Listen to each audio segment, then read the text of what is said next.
Okay, so vote on the vice chair. Sarah, for this is for Christine for vice chair. Aye. Aye, okay. Rochelle? No. Christine? Aye. Daniel? No. And Wendy, yes. So congratulations, Christine. Part of this reorganization, I do want to take a moment and thank Heidi and Sue. I saw that Heidi is here for incredible hard work during an incredible tough year to be on the school board. I really appreciate all that you've done for the students in our community in general. Typically, again, in a real meeting, we'd present them with a small token of our thanks. They are not here. Those have been mailed.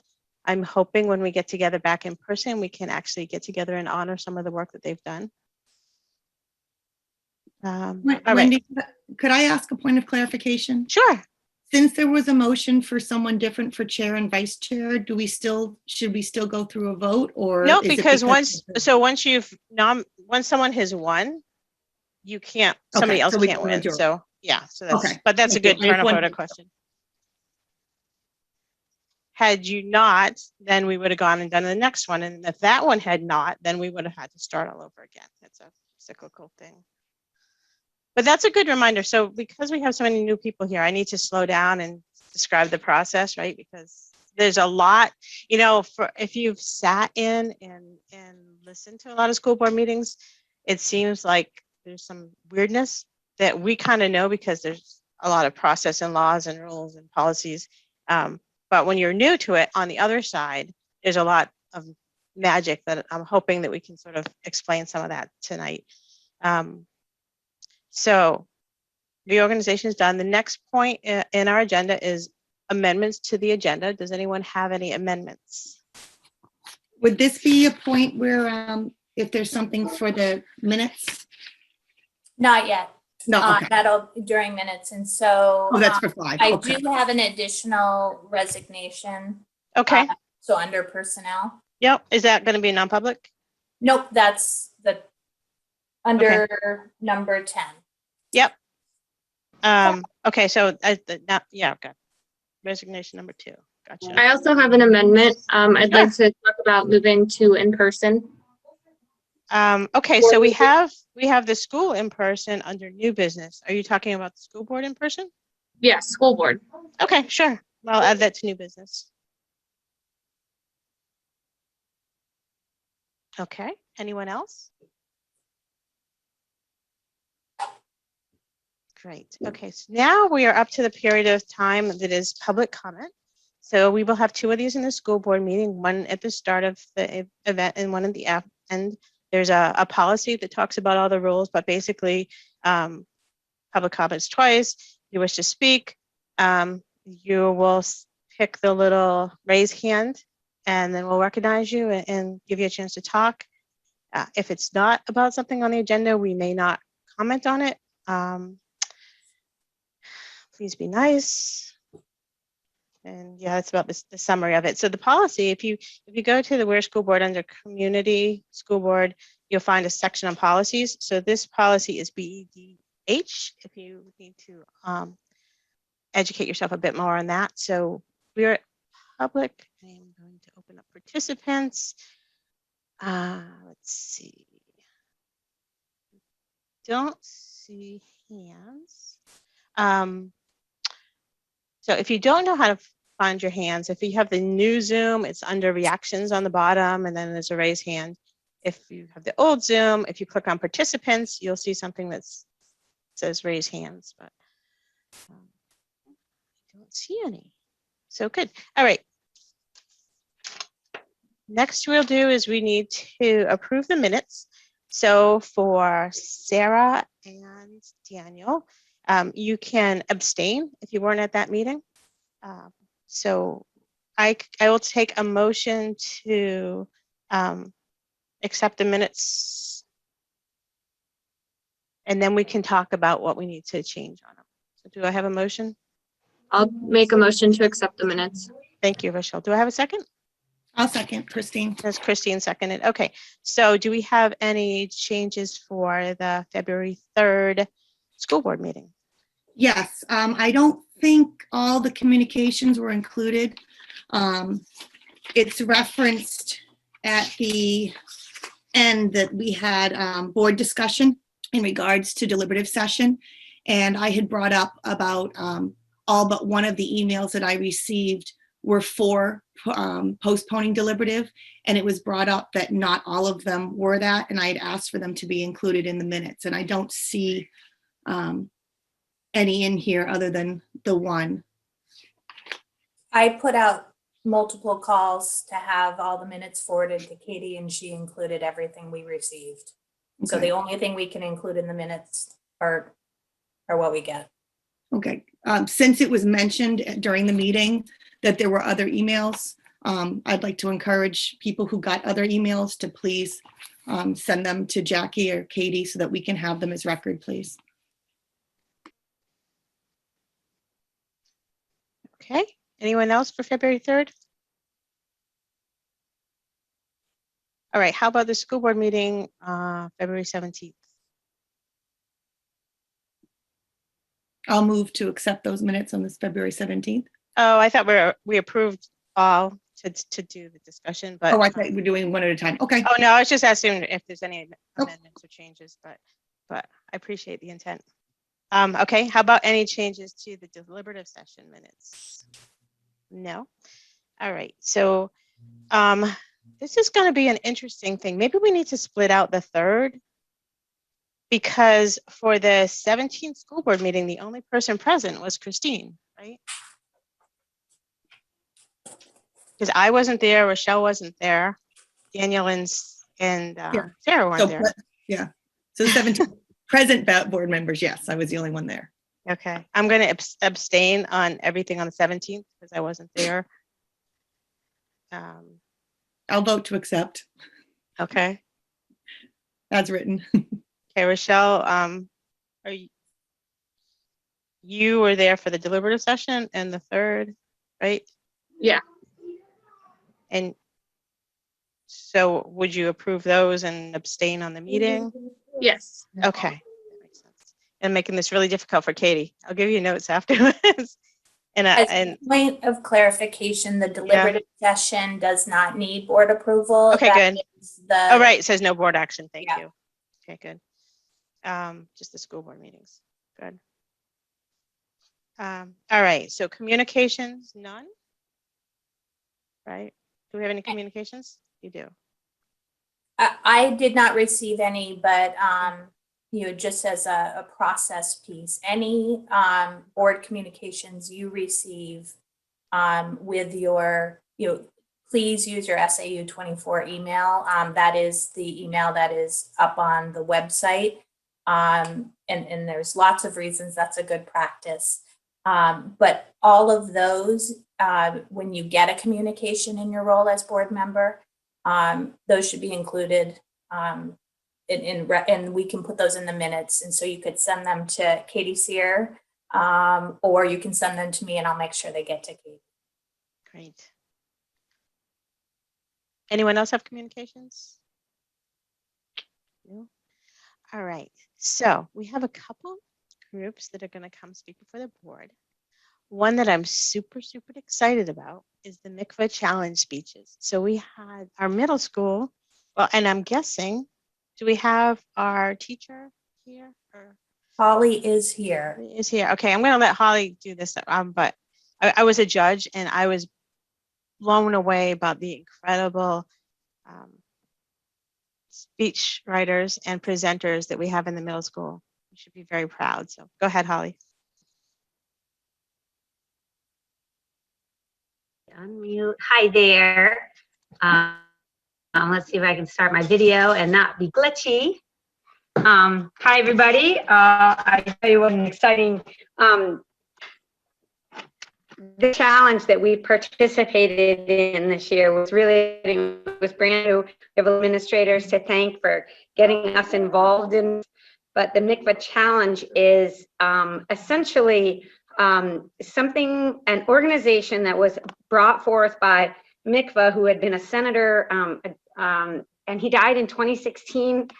And he put together this organization to get youth more involved in civics. And if you think about it like a spider web, one of the projects that he has is this, or he initiated, was the soapbox speech. And so our administrators went and got involved in this. Last year, we were one of 6 schools in the state. And so Sean asked about bringing it in the classroom. Great success. All 114 7th graders participated, and we had 21 go to the state soapbox. What did they call that? I'm forgetting the name. Like the premiere of the best of the best. And from that, they to nationals, where they will show them off at the in Chicago. Well, it will be in Zoom, and we had 6 kids out of those 12. So it really cool, and 2 of them are here tonight.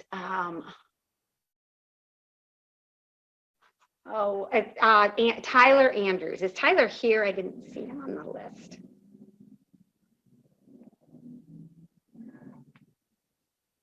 Anyway, if Savannah would like to give her speech, is now the right time? Yes, Okay. please. My name's, can you guys hear me? Okay. Yes. My name's Savannah Chapman, and I'd like to give my speech about how we respond back to gossip. Gossip changes the way we look at each other, the way we feel about each other, and how we talk to each other. Gossip is hurting people, and we don't even care. We just want to be accepted and know the dirty secrets crawling on our bodies. It just so happens that us humans like gossiping, and it makes it hard to avoid the secrets we so badly want to hear. Think about it. Have you ever not accepted a secret? We always believe what we are told and not the truth. That's what makes gossip so dangerous. But what makes gossiping more dangerous is that we go along with the lies even when we know that it is the wrong thing to do. Imagine what would happen if what all I just described changed, if we stopped filling our minds with the rumors we hear. I tested gossip once and I didn't even know it. And now I'm going to tell a story about how it took control over a person I knew. The story started out with me and 2 friends. Let's call them friend number 1 and friend number 2. I set up a plan outside with friend number 1 and friend number 2 so that they would go off together. I had friend number 1 say bad things about me on purpose, and then I was going to have her report back to me and tell me what she said. I had friend number 1 say things like, Savannah's a jerk and she's so rude. And when friend number 2 had heard what friend number 1 had to say, I could tell from a distance that friend number 2 was uncomfortable. But when friend number 1 came to report, I was surprised by what she said. She said that friend number 2 agreed with her. This shows all of us how gossip starts and the traps it sets. People go along with the lies just to fit in and to be accepted. Because of this trap, I am no longer friends with friend number 2 because I really thought she was agreeing with friend number 1, but really she was just trying to be accepted. I was too young to understand what was happening, but now looking back, I know what happened. And if I was in the same situation, I would have done the same exact thing. This really tells us that gossip has a huge effect on how people respond back to it, the different ways it can affect people, and the harm it gives. Before you spread gossip, think about how it can affect people first.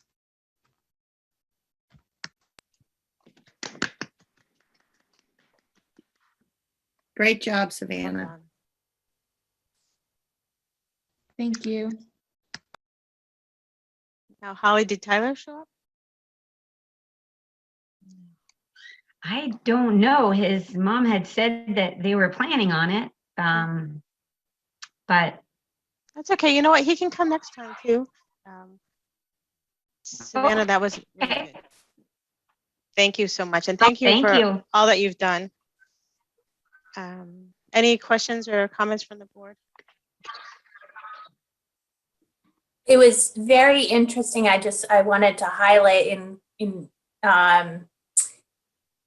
the judges or the people who gave feedback included Mrs. Sununu, Justice Broderick, Dan Feltis.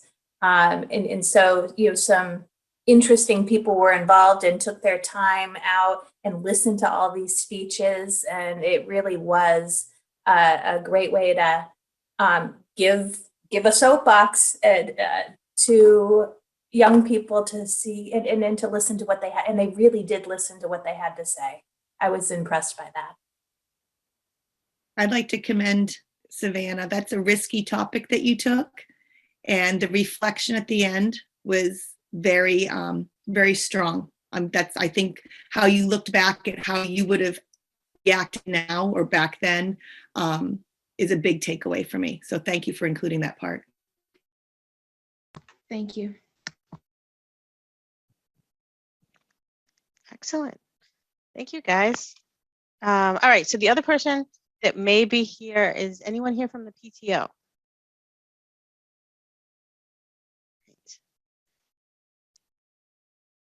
Okay. All right, so the next section is committee reports, and typically everyone on the board has a role on one or more committees, and per the training that we just had, you're not voting or doing anything in those meetings. What you're doing is collecting information, bringing it back to the board, and then the board will vote if we have motions or anything we have to do based on that stuff.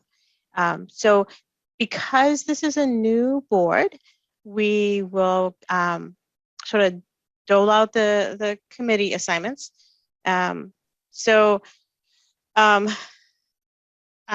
I have some suggestions, and then if you have one, we can have one or two people on each board, and then we'll make sure that we're all good, and then we'll vote. Or no, we don't have to vote. I don't think it's just committee placements. So the first one's curriculum, and I'm wondering if Sarah, who is a teacher, would be willing to be one of our people. Yes, I would be interested in curriculum. Okay, committee. great. I would like to stay with community relations and policy, which I've done for a while now. Next one is facilities, and I think that was Rochelle's. Are you still interested in that, Rochelle? The one that I'd like to do the most is curriculum. So if I give you the second Okay. on curriculum. Yeah, you could certainly be the second on that one. So And I'll also stay with facilities. and I also like facilities. the Okay, facilities. I think that's good. Good. So wellness and safety. Typically, we have two board members, one that does the middle, upper L in the middle school, and one that does Center Woods, because those are two different committees. I believe in the past that was Christine and Rochelle, or no, was it Heidi? I did both of them. You did both of them. Okay. Do you want to still do both of them? I can. It's been pretty easy this year because there's Zoom. I don't know how many I'd be able to attend because it's 7:45 and 1:55 if they go back to in person. But I know definitely when I did agenda now. wellness, you don't actually have to go. They'll send you notes too. So Yeah. if you're okay I with like that. going though. Yeah. I don't mind doing that. Okay, great. I have notes to report out on for this month. Okay, good. We're going to do that once we get through this. Next one is transportation. I was wondering if I was thinking that might be a good one for you, Daniel, to sort of get started in, if you'd be interested. And you're welcome to ask me what that means, because I know I'm throwing things at you. Oh, no, that's fine. What is transportation encompass?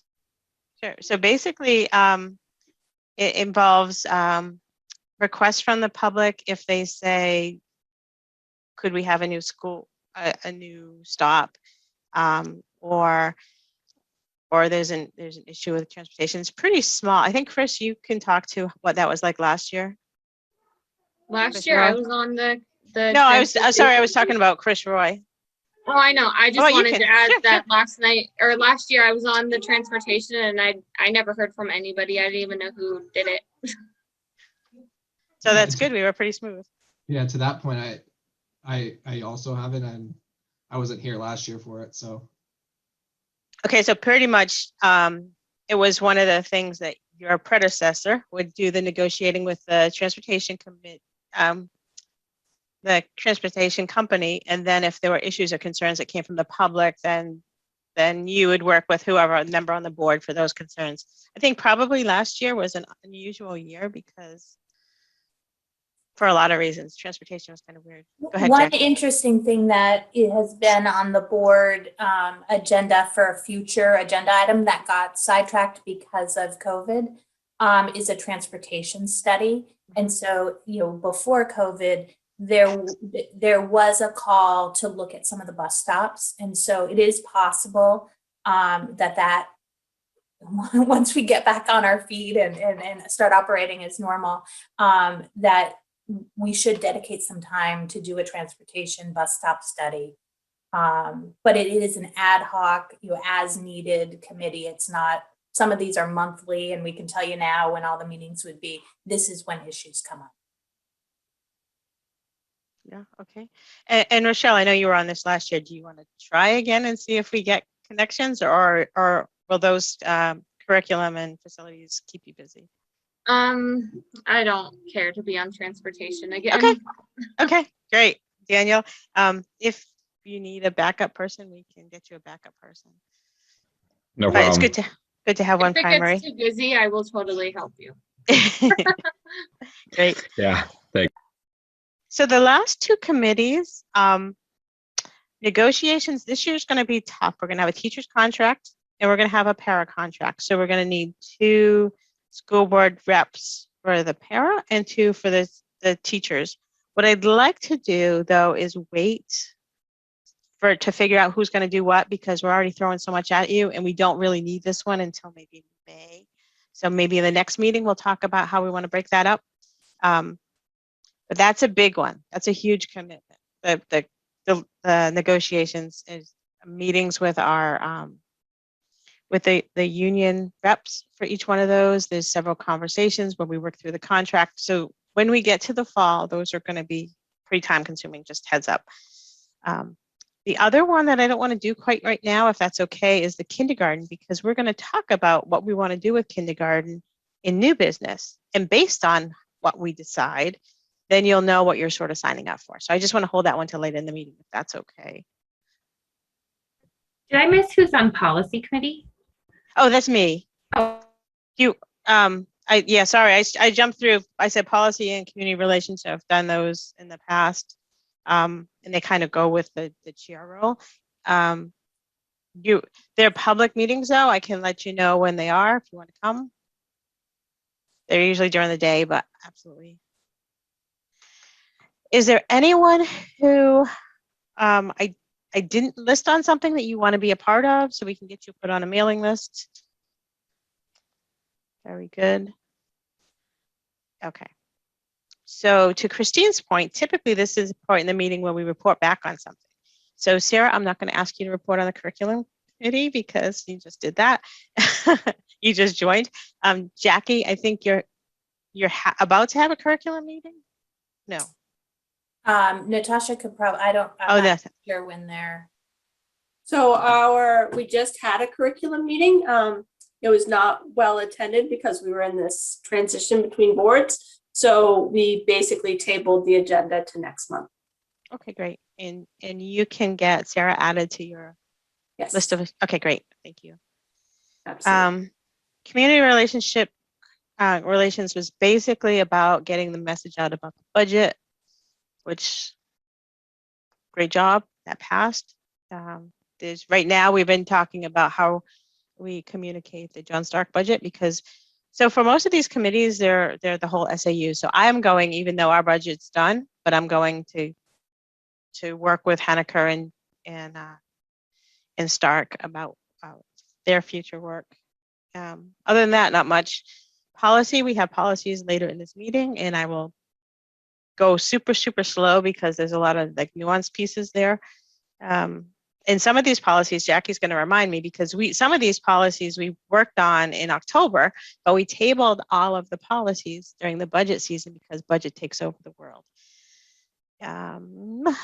Facilities, I don't know. Do you have anything on that, Rochelle? We postponed the meeting until after, right? Or Yeah, did I we miss it? No, we similar to what Natasha said, I postponed it because I saw we were in a little bit of a transition. So we'll be meeting Thursday at 4. Right. But I can tell you what we're looking to do with that meeting is discuss CIP capital improvement plan items specifically for Center Woods. So we're going to do a little work around that. Right. Oh, but that's a great point that Chris was smart. He said CIP and then he told you what it was. So for those who are new on the board, we tend to talk in a lot of shortcuts. And so I'm going to try to remember to at least explain it once, but if not, please just don't even raise your hand, just unmute and say, what are you talking about? And we'll slow down and explain it. Okay, so wellness, Christine. Center Woods met on March 12th. I was unable to make it. I was planning on it, but then my kids came into my classroom and changed my mind on that. They're talking about, they've been doing monthly challenges. They're doing a bulletin board. The big talk was about field day and how they're going to be structuring it and organizing it. As of right now, grade levels will each have a field day and they'll be with their cohorts and have a certain chunk of time to go out. They had talked about earlier, and I believe they did get all of the equipment that they had needed, or at least most of it, for field day. So the kids are using it during recess time now also. So it's kind of double. And I believe that's it right now. The other part was just the travel guidance, but Dr. Coe already talked about that. And then for Weare Middle School, they just met last Friday. I attended that. The big talk was the 5K, and it looks like it's going on as planned, as it has in the past, other than last year. They do feel there's going to be plenty of room for social distancing. They're encouraging the community. They would like to invite the board. It can be a walk or a run. I probably will be walking so that I can make it through the whole time. It'll be 4 o'clock on May 21st, and they'll be putting out registrations. I would presume to anyone who from the board who doesn't want to participate physically could be there volunteering. I know, having gone there with my daughter once before, there's a lot of hands on deck. They're looking at creating a t-shirt design. They're going to be looking for the kids to create a t-shirt design. And they're also talking about field day, probably not the last full week of school, but the week before that. And having a lot of typical kinds of activities, it looks like. Great. Great. Okay. So that's committee reports for now. Administration reports, principal. Let's go with Sean.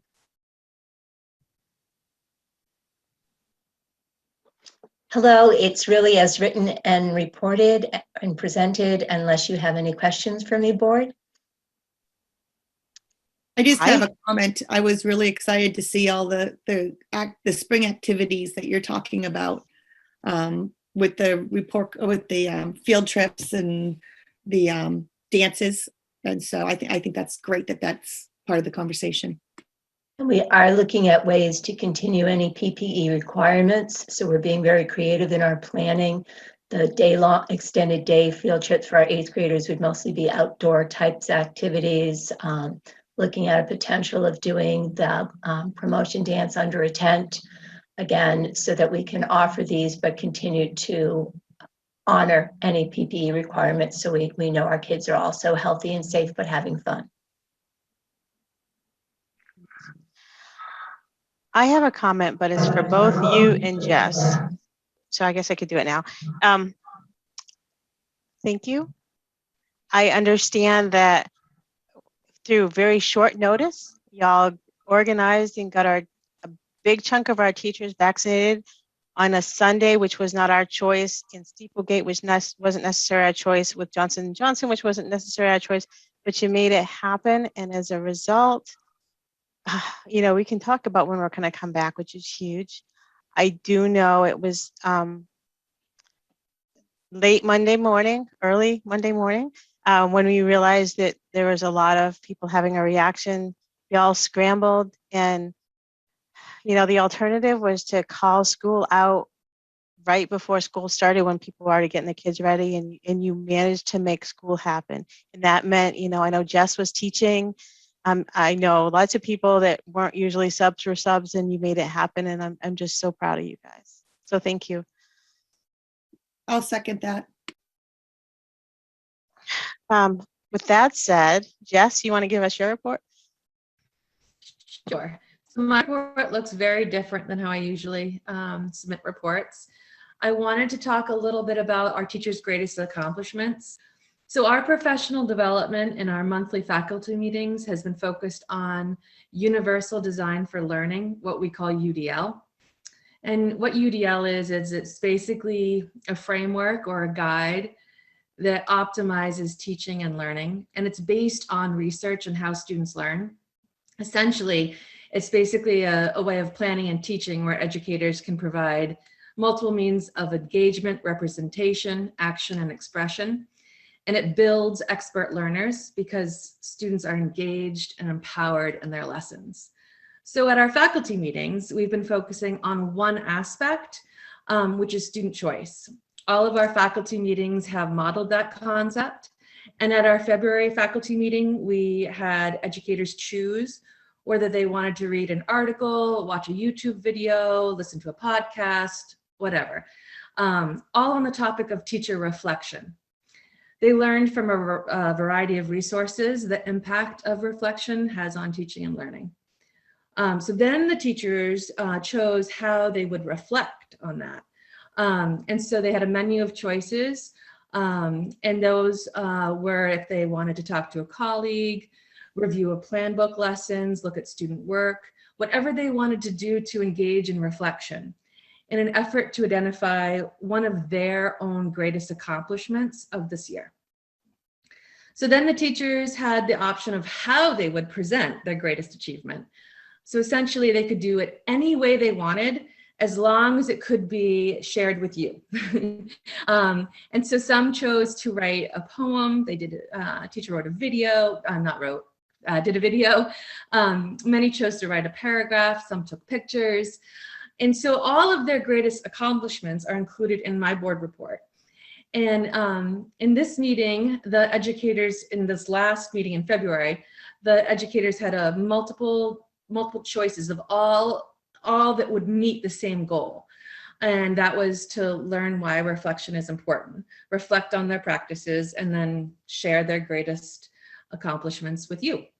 Our goal was met by all staff, but more importantly, how they got there was based on how they wanted what path they wanted to take.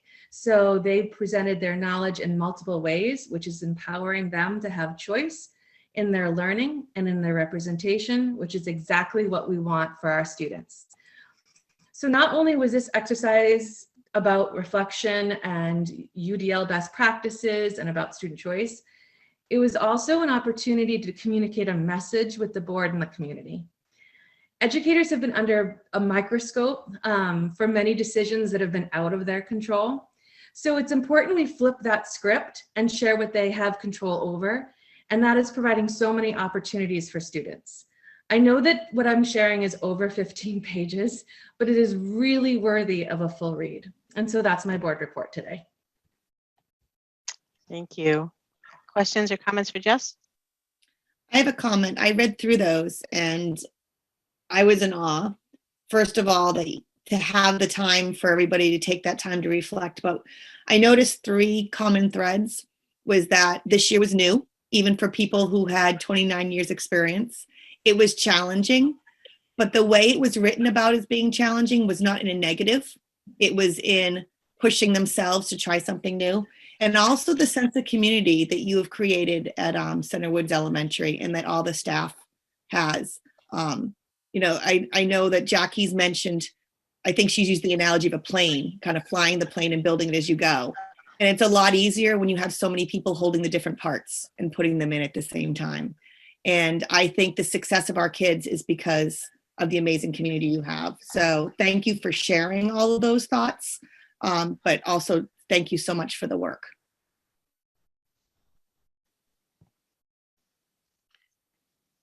Yeah, I would definitely second that. Having someone who works in the building, it's amazing, not only what we see at the scoreboard level, but what I hear at the end of the day. People are so supportive, and it's just a great school. So great team. Anyone else have comments for Jess? I think it's great to hear that you're modeling what you're expecting them to do, because I think a lot of times it's easy to just suggest these ideas from the top down, but to actually model it and have the teachers experience what they're going to have their students experience is invaluable. So thank you. Okay. Superintendent report. I want to echo the kudos for yesterday. Yesterday was a really tough day. I was unprepared. I got the Johnson & Johnson vaccine on Sunday, and I'm not usually sick, and I was dragging, and it just kept coming and coming. So I can vouch for the impact. But people just banded together and made yesterday work because it shouldn't have.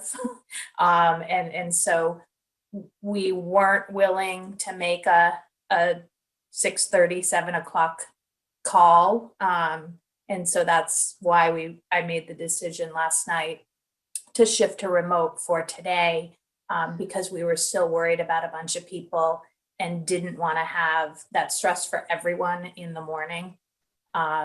So understanding it was frustrating and hard for everyone, but I think less so than it would have been if we'd made the call in the morning. One thing from my board report that I want to highlight, I gave an update on some of the bills that are making their way through the legislature that impact education. And two that I think from a fiscal perspective that it's worth paying attention to is SB 130. And it's a voucher program. And regardless of the politics with that, there's a fiscal implication that if I'm looking at it through the lens of Weare School District, I'm concerned about the fiscal implication of that bill. And then the other one is SB 135, which has a positive, if it passes, it would have a positive impact on our budget, because what it would do is allow us to use last year's enrollment numbers for our adequacy funding, and that would have a positive impact on our tax rate in Weare. So I'll entertain questions. So just to echo what you said, two things. So vouchers, I was trying to explain that to my daughter today, right? So the idea that we have X amount of money and any parent could take their kid to whatever place, it's kind of like if my daughter doesn't want to eat my dinner, I'm not going to give her a third of what I spend in the household so she can go someplace else to eat, right? So there's an overhead cost of electricity, keeping the lights on that is independent from an individual basis. So again, regardless of politics, this isn't a political board, just be aware that if we say took 10% of the people and we gave them vouchers to go somewhere else, we need to make up that income to keep the lights on. So there will be a fiscal a piece to that. The other one that you mentioned, so because we had a lot of people withdraw from school during COVID and just homeschool, we have a lot less of the adequacy numbers, right? And then the numbers that determine how much money we get for adequacy this year. The other thing is a free and reduced lunch, particularly for you new folks, because everyone got free lunch this year. People didn't sign up for free lunch if they needed it because they were getting it anyway, and it doesn't feel good to say, give me free lunch. So less people did that. So as a result, we get less adequacy money from the state. So if they use last year's numbers, which are not exactly perfect, but it would be a much higher number than what we would actually have this year. And so those are the main two reasons that we're watching those. Anybody else have any questions, comments for Jackie? I have a comment about the voucher one. I think it would be good because it holds the school more accountable and makes it want to do better so that kids want to stay. And that's why I was trying to specify that from a fiscal perspective, this would be a difficult thing for the Weare school budget, regardless of how you feel about school choice and vouchers. Fiscally, this would have a negative impact on the Weare school district budget.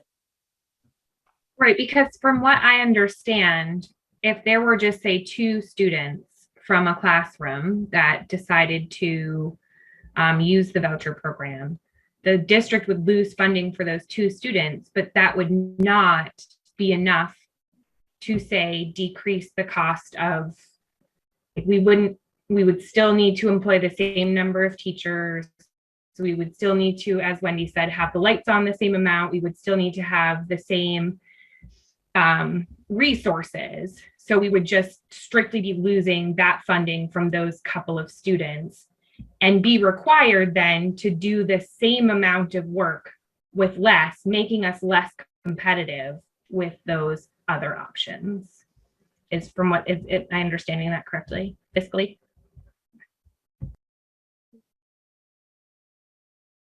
Okay, any other questions for Jackie? No. Okay, we're doing Yeah. Natasha? Yeah, go ahead. Sorry. Oh, wait. Are you a school board member? I'm sorry. I'm a school board member. You are? Yes, Chris Nixon. You're not our school board member, are you?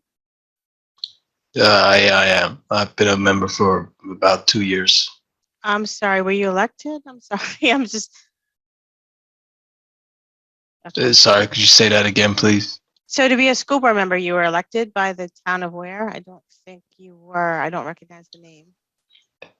Oh, sorry, I misheard you. No. I am not of Weare. My son goes to Weare. Okay, so in public comment, you can certainly speak up. That's coming up in about a half hour or so. That's fine, thank you. Okay, sure. All right, so does Natasha have a report that she wants to talk to? No, I didn't think so. All right, so then we are up to the manifest. So that's Chris, right?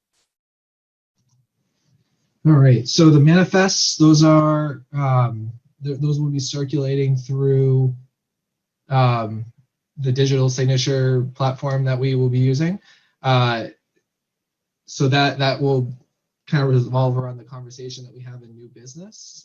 So that conversation will happen later on.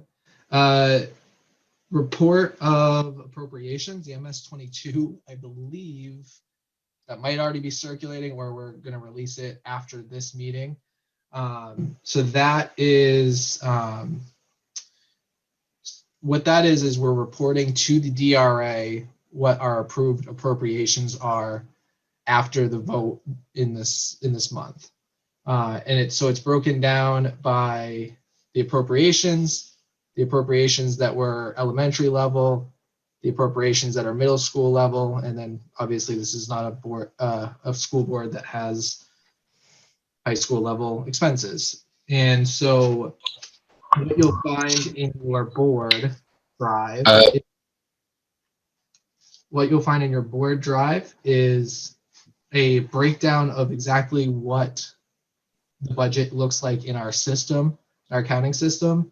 And so that way you can cross-reference that to the MS-22 that you'll receive.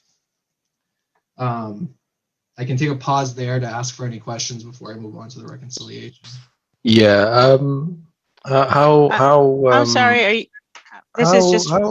How big is your penis? Thank you. I am unable to. I removed him. Thank you, Natasha. Not quick enough, but I removed him. All right. I would like to repeat that question. How big is the penis? Awesome. Wow, we made it a whole year without that. Crazy. Unfortunately, the remedy to it is, doing something like they do with the town. It's a much more tightened, I don't know, we'll have to talk about that. It did happen during our facilities meeting. I heard. And I got banned from there on accident. I'm the lucky one that got to respond to both of those. So, so just one more clarification. Any questions on the MS-22 before we move forward? From board members? All right. And then, all right, so now that moves on to the reconciliation report. So the reconciliation report, basically we are going through what our revenue looks like to date and our expenditures to date. And just basically it's a picture in time. So this report, I believe, goes through the February bank statement. So you'll see any activity through February. And so some of the items that we have kind of spotlighted this month is, so I've touched base on it a few of our meetings so far this year, but the health trust returned a surplus to the school board. A portion of that went back to the individuals that paid for their health insurance, the employees. Chris, just a quick interjection. So Daniel and Sarah, do you know where to find this in the drive? So there's a drive that will have March meetings. So the piece of paper that he's talking to, the reconciliation report, says 9E for me. So if you open that, you'll see sort of the lines that he's stepping through. Okay, go ahead. Sorry. Sarah, did you have a question? I saw you. It's in my to-do list to email Greg about getting password and information for so I can access the drive. Okay. Sarah, it might be in the binder I gave you yesterday. Maybe. I looked, but okay, it might not be. We were working on it and it might not have been ready. Okay. Sarah, did you get an email for the SAU email? I did not get an email with a password. I have my email address. So Greg is on here and he'll catch up with you after this. Perfect. Get connected. Okay, so yeah, so the health trust surplus, the total amount that was returned was about $83,604. And then of that, $12,459,000 went back to employees because that was the percentage of that surplus that they paid themselves. So in our revenue, we have $71,145 of actual revenue that will be a bottom line on the revenue side. So like I said, we talked about that a little earlier in the year when we talked about unanticipated revenues that had come in. So that will be on the bottom line of the revenues. When we look at the expenditure side, we're not running any kind of deficits right now, so that's really positive. And then our bottom line is $618,672. And just as a comparison point, last year at this same time, and at this point we're still prior to COVID changing everything, we were at 2.96% of our budget on the bottom line.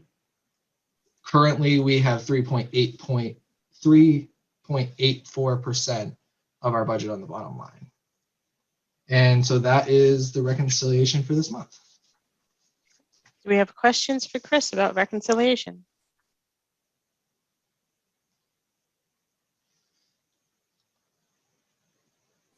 Nope.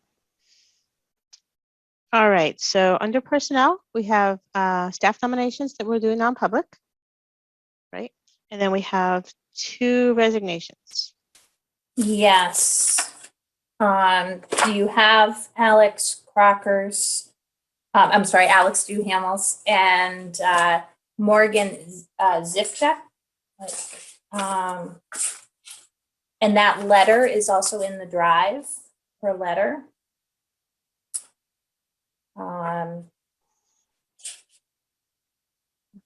So just a for those not familiar with this life cycle of the school. So we tend to get resignations in March because the contract renewal piece happens in April, right? So this is the time of year where teachers are deciding if they're staying or not. Just so you So know. Morgan's, a fourth grade teacher, and this was her first year. And we, we'll miss Morgan. She's moving back to Vermont. Okay, so do I have a motion to accept the resignations?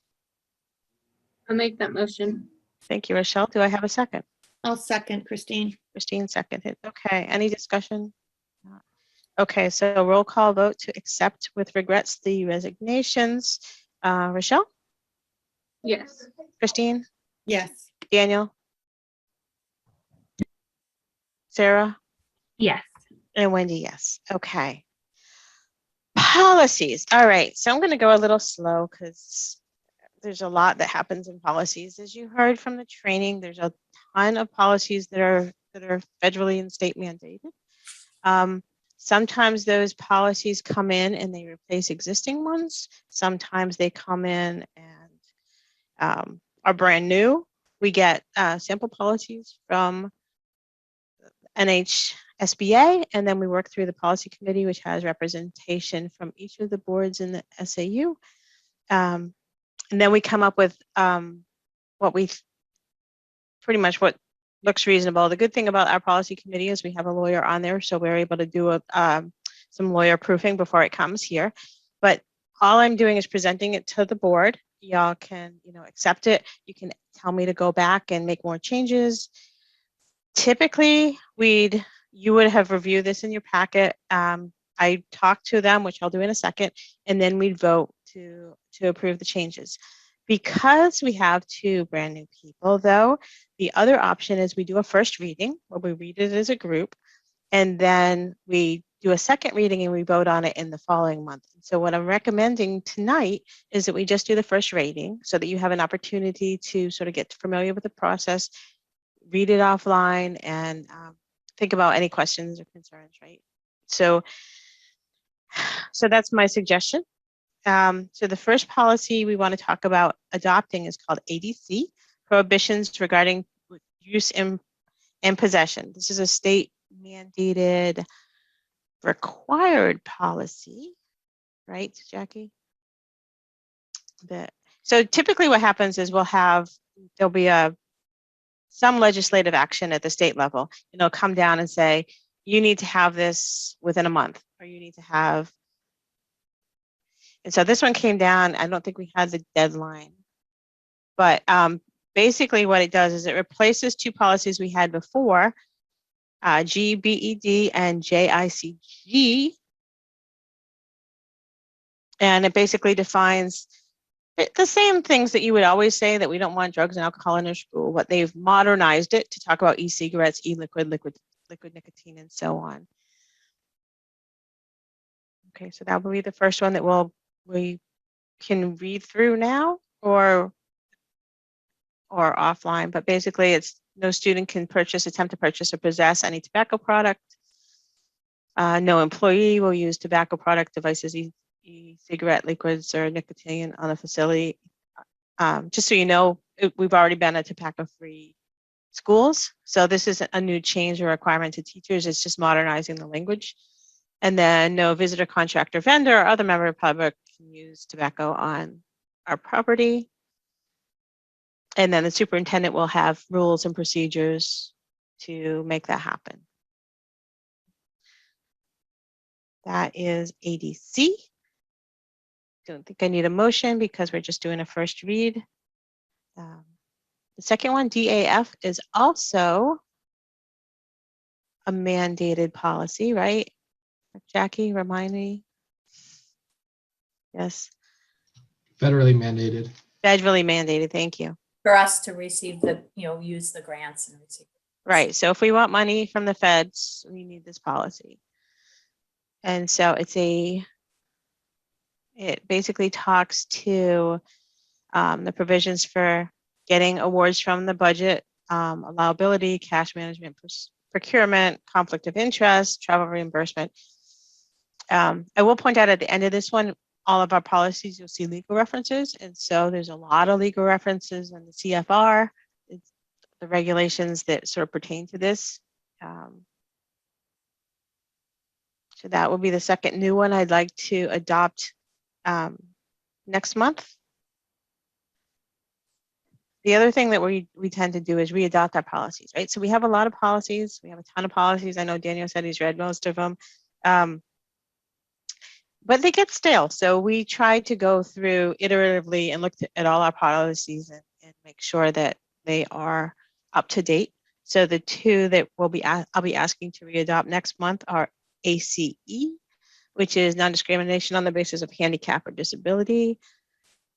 The original policy is very terse. It says don't discriminate. And then one of the concerns that came up was the grievance procedure, which is what the parents have to do if they feel like there's an issue, is in our policy, not in our, it's in our procedures, not in our policies, but the policies are public facing. So I think we decided to put the procedure in here to help parents know what they need to do if there's a concern. Yes. So that's the big change. That's why you see it go from one paragraph to like a page and a half. That's what we're doing there. The other readopt is EB. It was called Joint Loss Management Committee, and it's being changed to Environmental and Safety Program. And So go ahead. Opposite. Opposite. For both of them. And so the updated, we took the procedures out and they'll be in a. Put it in the procedure, sorry. And right. it's the Joint Loss Committee is the policy. The new policy. That's right. Thank you. This is what happens when we do it in October. It's hard. It's like 6 months later. You're right. So we had that's absolutely right. We had the procedures in the policies and we tried to split the two. Thank you. I was totally misspeaking. And then the final motion that I'll make for next month is we wanted to delete the policies GBED and JICG because now they are covered by ADC. Is that accurate, Jackie? Yes. You were there? Okay.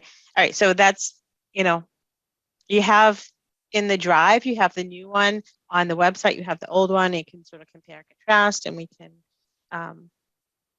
can look to adopt these next month. Old business. We have the budget spending and grants for 2020-2021. Chris is gonna just give an update of, we've been sharing with you how we're spending the ESSER grants, the COVID money that's coming in. And I think it was last month shared, where we stood, where we were anticipating spending some of those funds. And so next month we'll come back with a full report, but this month Chris just has an update. Yeah, so the update is, so since that report, we received our allocations for ESSER 2. And so that actually got loaded into the grants management system last week, and we got a lot of paperwork in regards to that grant. And so our final allocation on ESSER 2 in Weare is $352,896. And so that funding is available to us through September 2023. And just for education of the newbies, did you say what that was for and what the limitations are? So the limitations mimic CARES to a certain degree, the ESSER 1 that we had received in this past fall in this past spring. And basically what we're charged to do when we think of expenditures for that grant is to determine how it responds to and how it lessens the effect of COVID-19. We had a conversation with state guidance this afternoon, and we discussed everything and what we could and could not use these funds for. And so we'll continue to think around what would best benefit the community and where. Great, thank you. And I believe we'll also be scheduling a public hearing to now that we have the funds, we'll schedule a public hearing so we're able to use them. Great. Good. Okay, any more old business? No, I don't think so. So new business, the draft of the school calendar. So this is your first look at the calendar. This will come back for a vote next month. It's also gone to WEA for their input, the Weare Education Association. And so there it is. It's our draft, and we'll come back to it next month. And we still follow basically the Concord calendar, right? It's quite a trick, right? Lining, we want the 3 districts within the SAU to be aligned. We try to also bring in Stoddard somewhat, but they more follow the Keene calendar. And then because our high school students go to CRTC, the Concord Regional Technical School in Concord, we want to maximize their ability to participate there. And so we want to follow that calendar. So there's a lot of coordination that goes into putting this forward. And each contract has some different nuances about what can and can't be done with teacher work days. And so. And days off before Christmas. There's a lot of things that go into this. So definitely take a look, have some questions, just know that some of these things are sort of set in stone. And also that February vacation that happens every certain cycle of years is quirky for next year. It actually goes more into March. And that's all right. It happens like every 5 or 6 years that it falls on that weird time. Right. But it's pretty consistent among the other schools in New Hampshire. That was the recommended date for vacation from the state. We also get a recommended calendar. There's some attempt to align, so we're off vacation. We don't want to have the same vacation as Massachusetts. Right. Good. Okay, I think the next topic is the one that everyone's super excited about. Looking into how we plan to go back to full return to the middle school.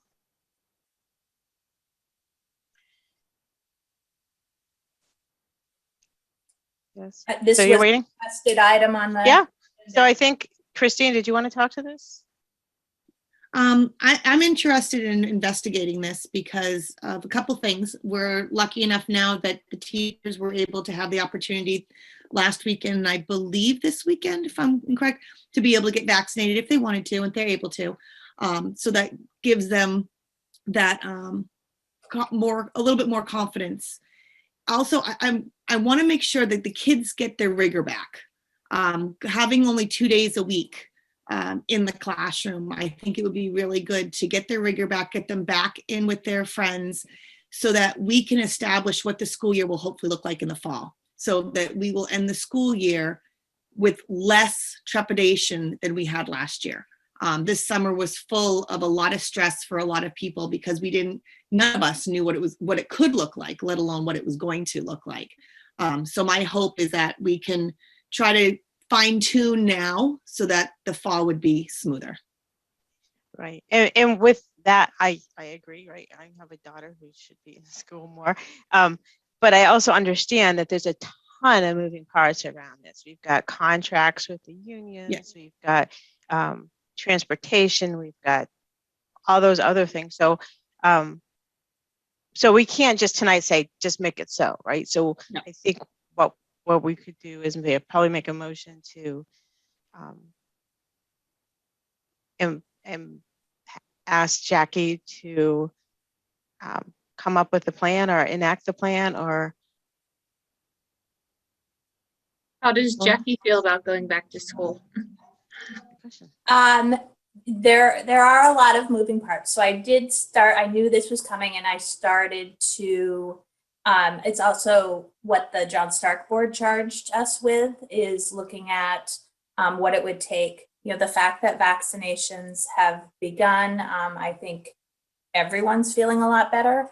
Our students, however, are not vaccinated. And so we made some decisions going into this year because we had to. We reallocated some teachers to learn at home. So we're going to have to look at our staffing situation. The distancing, I don't know if we can ensure 3 feet of distance. We're going to have to look at lunchrooms. The recommendation is 6 feet. I don't know that we'll be able to do that with everyone in the building. And so what I would present as a plan is, this is what it would look like. Or if there are a couple places where we have choice, I mean, I can't wait to have the kids back. We all want the kids back. We do have a staggered arrival at WMS right now. So it may change the schedule a bit. We're gonna have to figure out what the learn at home families want to do, because that'll make an impact about how many kids. Right now, we're splitting our resources a bit. We have an agreement, and so the negotiation committee is going to have to get revived to talk about the MOA, the Memorandum of Agreement with WEA, because it's a change in working conditions. So we'll have that conversation. Starting a conversation with transportation about what that looks like on the buses. And they're currently, I know we've had a few tight days where the folks in the office are driving buses, the transportation office. I know they're worried about staffing. A survey's going out either tomorrow or Thursday we did a survey last spring to see how things were going and what preferences are, what families have for preferences. So it is exciting to be able to have this conversation. And I am excited about that. There's a lot of moving parts. Okay, so one of the things you said, and that's right, we're going to have to revisit our MOA, which is a Memorandum of Understanding with the teachers, which was something we needed to do to, make them feel that they could come back and teach, right? So we'll have to revise that, which means we need the negotiation committee back for the teachers, at least for now. I was on that, and I would be glad to continue to be on that. I'll need someone else from the board to join me. I'd like to also be on it. That Sarah? No, it's Rochelle. Rochelle. Okay, great. Okay, so Rochelle and I will I'd also work. like to be on it. Is it possible to have more than 2 or? The problem, I think, I have to ask the lawyer. I know that when we get to majority, then it becomes a public meeting. Does that override when we do negotiations? Negotiations are Okay. operate under a different.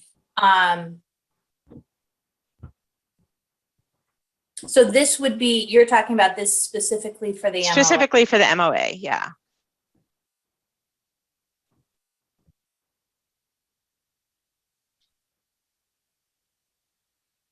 How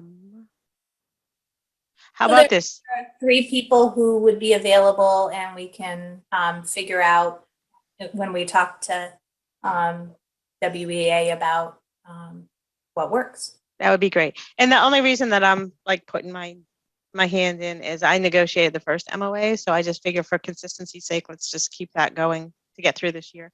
But if you two want to negotiate the next teacher contract, have fun.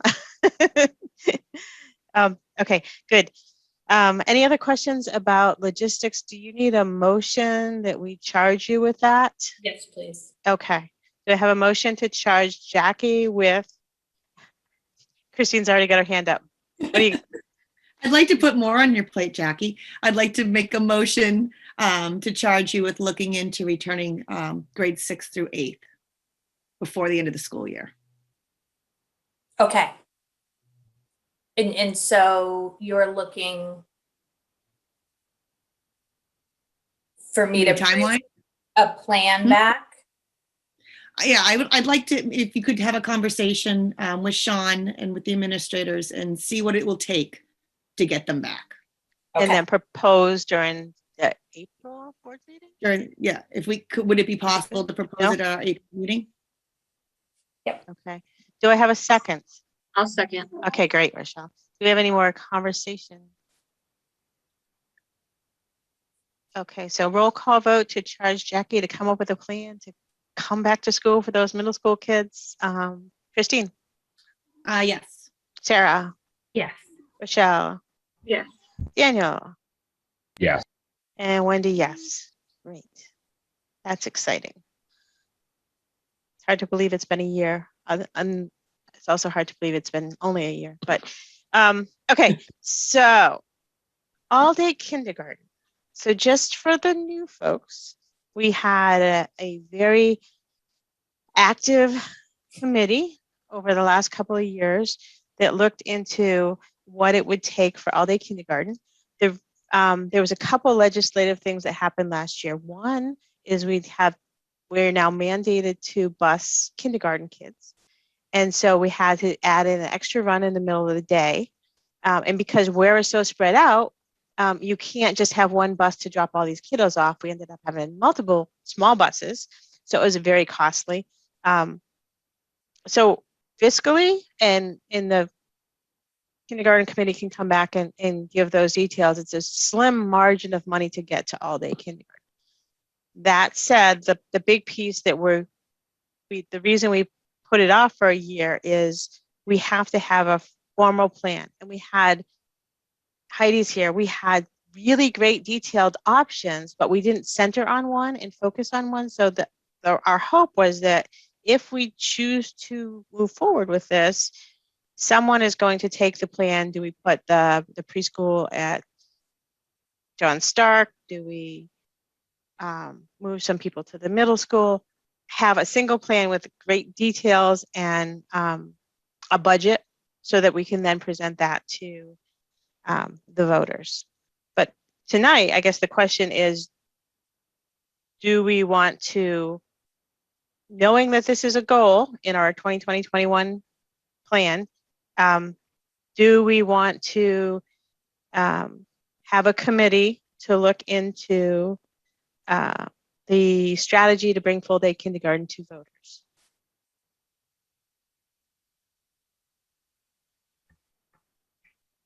Do we have to bring a motion or vote on that? Sorry. Probably need to have a motion so that we can have a discussion. I would like to bring a motion to have a full day kindergarten committee.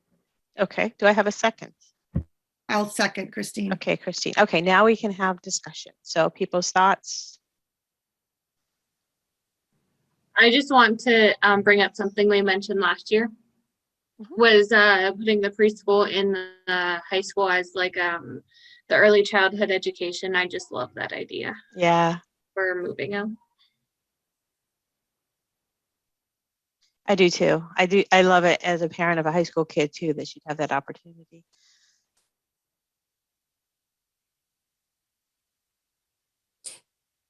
So the reason we need to make this decision, or you need to make this decision now, is all the steps that need to go into place, and we just want to make sure we've got plenty of lead time, and that Natasha will be the SAU liaison for this.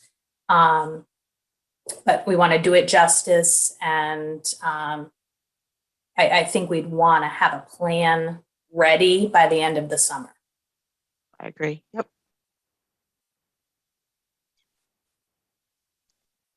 Okay, any more discussion?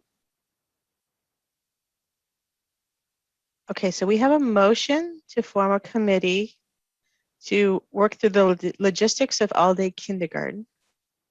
We need a roll call vote for that. So Christine. Yes. Rochelle. Yes. Sarah. Yes. Daniel. Yes. Wendy, yes. Okay, great.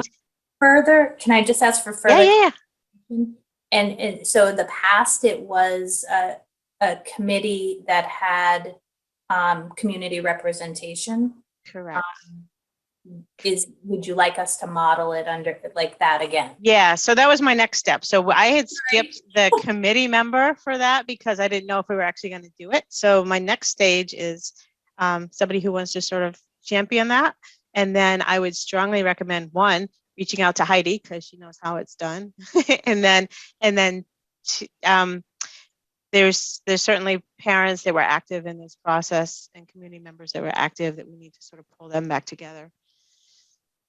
So the first step is, do we have someone who is interested in chairing this committee from the school board side?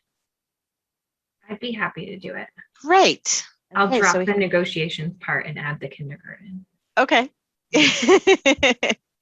Kindergarten's more fun than negotiations. Okay, great. Is there anyone else who wants to be a part of that? Or we're just okay. Okay. If you don't have Heidi's contact information, let me know because she knows everything. And she's sitting there smiling at me right now. I do have a question though. Like Yeah. I know our committee meetings are open to the public. Are Yes. these ones also open? Yeah, in fact, because we're going to have community people, it's absolutely open. I mean, it would be anyway, right? Any of our committees, but definitely we need to, post it and let people be involved. Because Yeah, really, I don't want to take on another committee, but I do want to just try to advocate for moving them to the high school. okay, sounds good. So we'll make sure you know when the meetings are so you can. And so there is a link, and we'll add this one, but there's a link on our website with all the committees, and each of the committees has a standing Zoom. And so that Zoom is there and the minutes are there. It's like a running Google Doc that just gets added to. And so it's all right there. So I'll send that out so everyone has it. Awesome. Great. All right, so I think Chris was going to talk to us about the manifest procedures. Yeah, so we were just going to start off. So there's been a lot of discussion on the manifest in particular, and just the level of information that gets provided to the school board. And so we're really at the point where we wanted to have a discussion to see how we wanted to move forward. What we wanted to start with, though, is just making sure that everyone has an understanding of our accounts payable process. So we're just going to do a quick slideshow of how that kind of works. So that way you have a little bit of a look into our process in the accounting department at the SAU. So I'm going to share my screen. First, I'm going to actually put it up on the screen.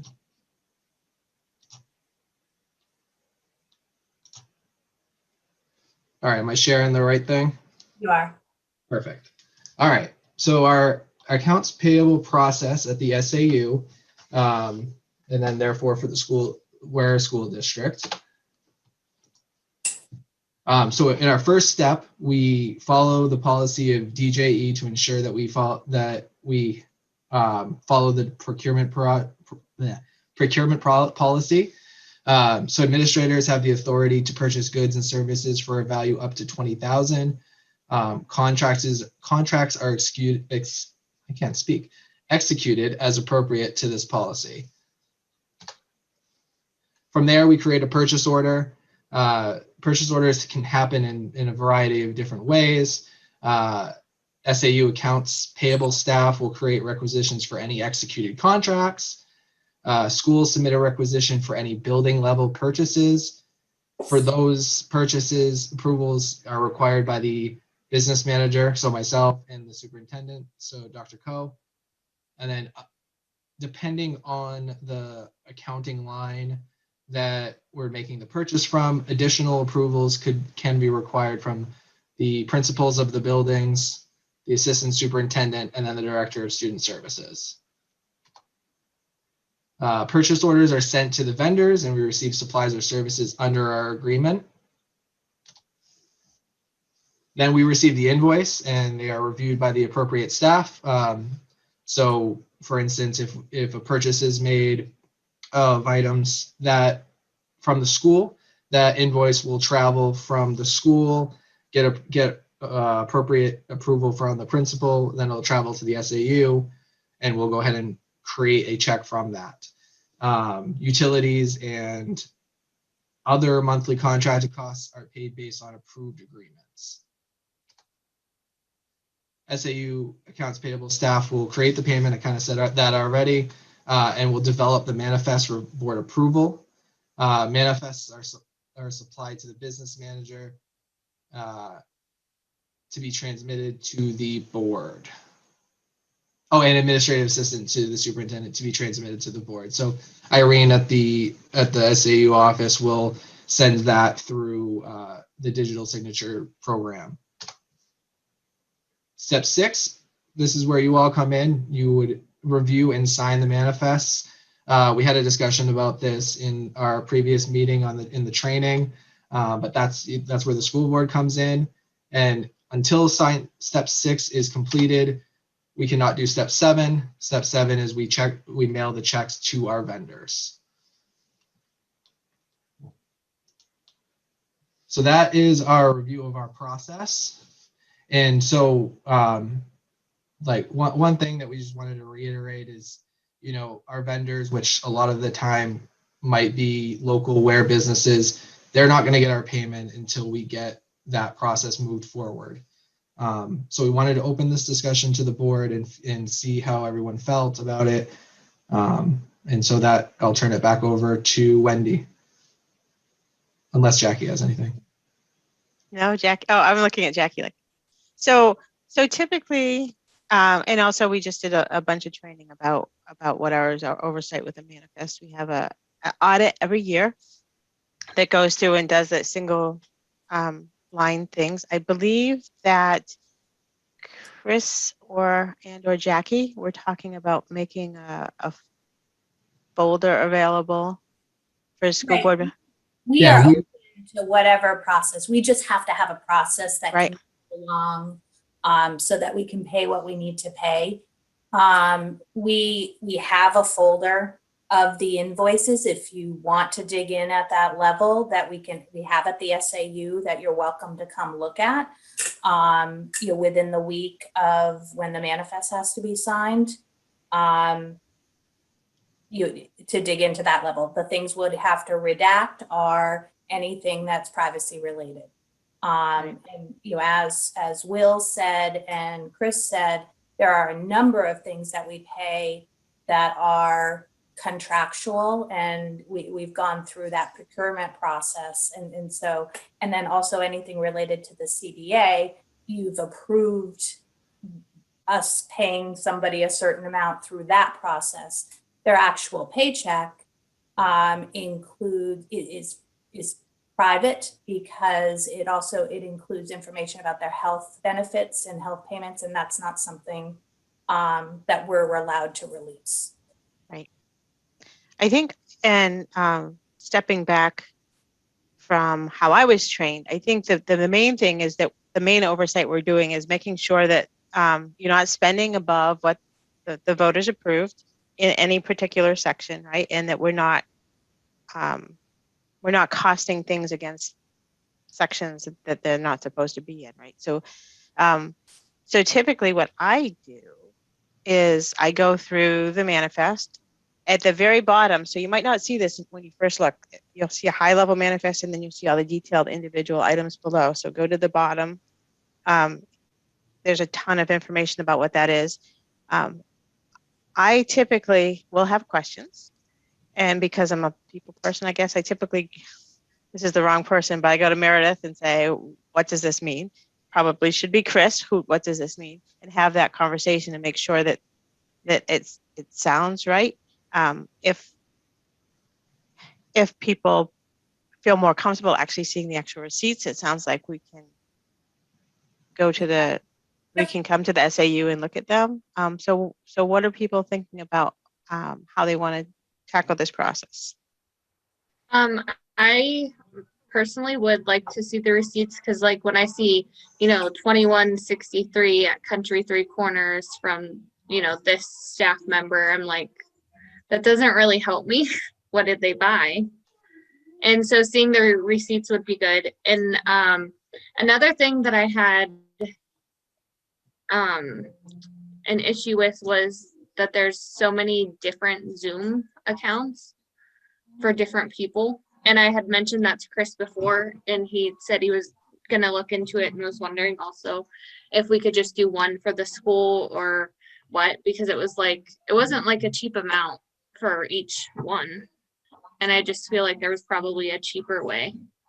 Right. Does- And so there wasn't a cheaper way at the time. We have since evaluated and we've taken advantage of a free account from the DOE, but we needed to have Zoom accounts because we had to have meetings and run school and do all the other things that we needed to do.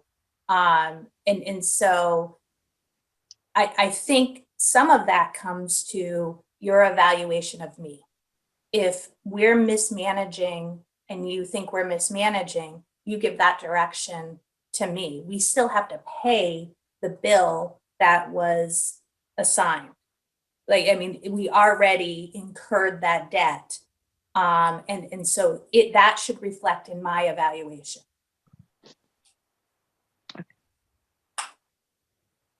All right, so it sounds like Rochelle will be, so we have a week where we have to sign a manifest, so she'll come up to the SAU and review those receipts. Great. And just for the record, I won't be wearing a mask because I have a medical condition. Because when I went in to sign something, I was harassed, and she basically told me to leave until somebody else ran out and said, "No, we need your signature." So Right. just for the record. Okay, so we'll have to manage something because we do have, we'll figure something out. And just also to reiterate, if someone doesn't want to make the trip to the SAU, I'm always open to answering questions by telephone, email, anything like that. If you have 1, 2, or 3 specific questions, where I could fill up that invoice and verbally or written, provide that information. I'd rather not email anything like that through non-secure channels, but conversations, I'm always open to doing that with any board member for sure. Okay, thank you. Okay, so will that process work with people reviewing it, talking to Chris if you have a question, going to the SAU that week of the manifest to make sure you have what you need, and then we have to sign within the week so that we pay our vendors? Is that a process that sounds doable? We don't have to go to the SAU, correct? We could just make a phone call if we have questions. Okay. And we're still going to do it through PandaDoc? Well, and so PandaDoc. I guess that's a question. We use PandaDoc, but PandaDoc, because it's cheaper, doesn't allow us to certify the signing if everyone who's listed doesn't sign. And so what you've experienced this month has been, some of you have had to sign a couple different times the same thing, because we have to go back through the whole process. Okay. So I am going to, I think for Weare, get DocuSign, which allows the majority of the board to sign, and we can move forward. Everyone can still see it, but the certification can happen because we just need a majority of the board to sign. And that was what we had prior to PandaDoc, correct? The it's just more expensive. We were trying to save money, but it complicated the process. It's not a ton more, but it will be, just so you know, it'll probably be coming from DocuSign. As a board, can we make a motion to delegate the task of signing the manifest to It has to be the 2 people, but yep. to 2 people? Like, could we? You could have a committee, if you had a committee who wanted to, take on that responsibility of at least 2 people.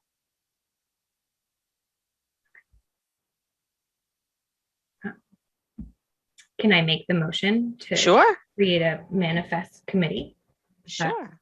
Do I have a second?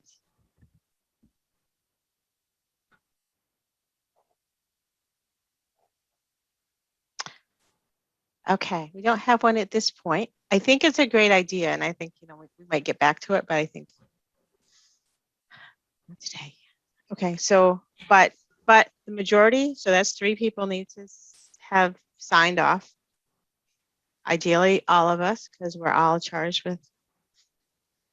Well, and we want everyone to be comfortable. Like, I Right. want to make sure, Russia, your questions are answered, and we're not trying to hide anything. And so just a balance between that and making sure that we keep things flowing and we pay people. Okay, does that process work with the administration? Yes. Okay, good. All right. So we are up to the second public comment of the night. If you have one that does not involve, go ahead. I think there was another new, Russia had wanted to talk about in-person meetings. Oh, yeah, you're right. Right, sorry. I'm sorry. Thank you. So school board in-person timing. Go ahead, Michelle. I just wanted to see how people were feeling now that the vaccine's out, and that I think it would just make it easier. We can sign these manifests in person. We can see each other in person. And I just think, you know, we have to go back to normal at some point. Yeah, good point. I think I'm with you. I'm getting vaccinated Saturday. I'm really excited about that. And I miss, like, we have a connection if we're all in the same room in a way that we don't necessarily look in through screens. So that would be great. My only concern, and this is not a reason not to do it, but I look at how many people attend these meetings virtually that don't come when we're in person. So we're going to go back to a smaller audience. That's the only sad part for me, but I'm certainly open to it. What are other people thinking? I'm interested in going back. Okay. As far as Daniel, Sarah, I know you don't have anything to compare it with. Any thoughts?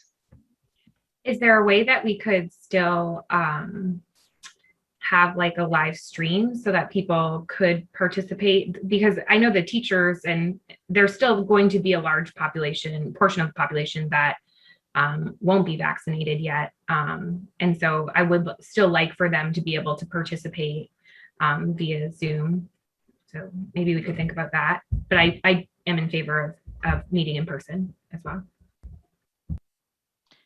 So Jackie, I don't know if you or Greg want to talk to, we had some logistics about being in person and streaming and web access. We did an RFP, if you remember. Greg came before, and I don't know when it's coming, but we did. We went through a process, met with vendors, and we do have some equipment coming that will allow for live streaming.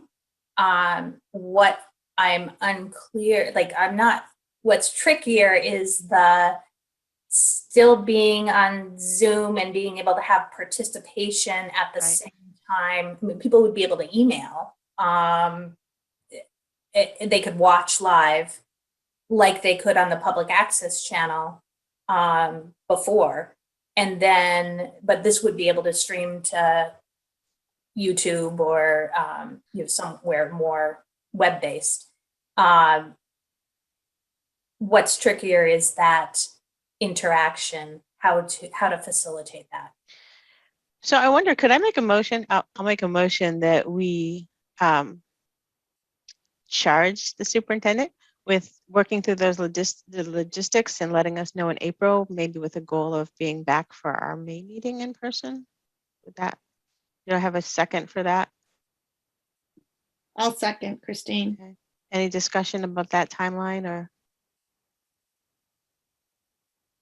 Jackie, do you feel like that's enough time for you? Oh yeah, I mean, I think as soon as we get the equipment, it's pretty slick. I think it'll be great, and it'll move. We're going to share it between all the districts in the SAU, and I think we won't lose all of the participation. We need to check legally about what the participation can be electronically. I think we're in a new place as far as that's concerned. So we'll look into that. Okay. Just a point that if we do allow participation through that, and we're doing it through like a Zoom kind of type, if people could have their cameras on, along with their names. I know at the town, when we were doing the deliberative session and different things, you had to, in order to get into a meeting, you had to have your name on your picture. And then if you were talking, you needed to have, I believe you had to have your camera on. Do we have a delivery date for that, or estimate, or anything like that? Greg's shaking his head. Chris, No, Greg, we're still, we just got the revised quote from the vendor, which I'll be reviewing with Jackie tomorrow. Do you have any idea about how much it costs? Yeah, about $30,000, like we talked about. And so we're splitting that between the districts using CARES funds. The biggest unknown we have is the delivery date for the equipment. Right. Because of the constraints out there with COVID affecting international shipping and stuff. Okay. Any other questions? Okay, so roll call vote to charge Jackie to investigate and report back in April with the ideal goal of being back in person in May. Christine? Yes. Rochelle? Yes. Daniel? Yes. Sarah? Yes. And Wendy, yes. Yay. Thanks for bringing that up, Rochelle. Okay, so public comment. If you have a public comment that does not involve any body parts or profanity that you would like to share at this point, please raise your hand and I will recognize you. All right, so Heidi. Hey guys, I just had a clarifying question for Jackie about SB 135, using last year's enrollment for adequacy. I looked it up, but I just want a clarification. Is this just for next year as a result of COVID and reduced enrollment this year, or is this going to be a forever change in the way that we look at adequacy? I'm just curious. My understanding is it's just a response to COVID, and it's just for this year. Or next Thank you. year. That's what it looked like online, but I just wanted clarification. Thanks. And then if you want to say anything about your time at the board or anything, you're welcome to. Okay, anyone else? I don't see any hands.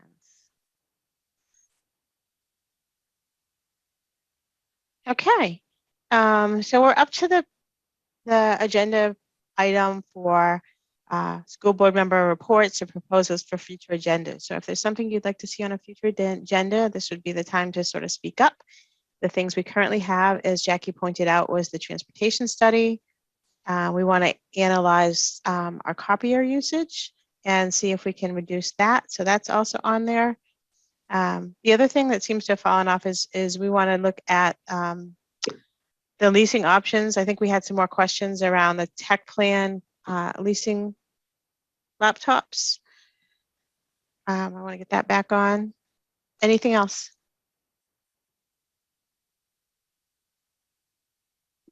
Well, what we have on the about the possible reopening for 6th through 8th. Oh yeah, definitely. I think that's going to be old business, but yes, Oh, that'll be it'll under old, definitely be okay. yeah, but absolutely, that's going to be the thing that's going to bring everybody to the meeting. Come on now. Anyone else? Okay, so the next thing we're going to do is we're going to go to non-public. So what's going to happen is, well, I will declare that we're in non-public because we're remote. Jackie will put up a breakout room invite, so you accept that, and the board will go into that meeting. The rest of y'all are welcome to stay here, but when we come back, we'll just have a motion for this action, and then we'll be done. So you're welcome to stick around or not. If our next meeting is April 20th, 2021, it will be Zoom, but it might be our last one.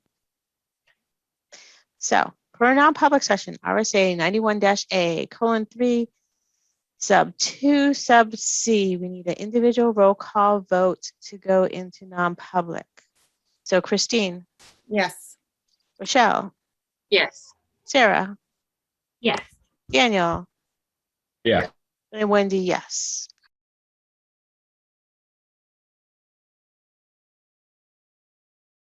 Looks like it's just us. So do I have a motion to accept? I'd like to make a motion to accept the nominations. Excellent. Do I have a second? I'll second. Rochelle seconded. Thank you. Okay, any discussion? No. Okay, roll call vote to accept the nominations. Christine, Yes. Rochelle, Yes. Sarah, Yes. Daniel, Yes. and Wendy, yes. Okay, great. So I will entertain a motion to adjourn. I'd like to make a motion to adjourn. Thank you. Do we have a second? I second that. Excellent. Roll call vote to go on with your evening. Rochelle, Yes. Christine, Yes. Daniel. Yeah. Sarah, Yes. Wendy, yes. Good job, you guys. You're now officially school board people. And we will see you in a month.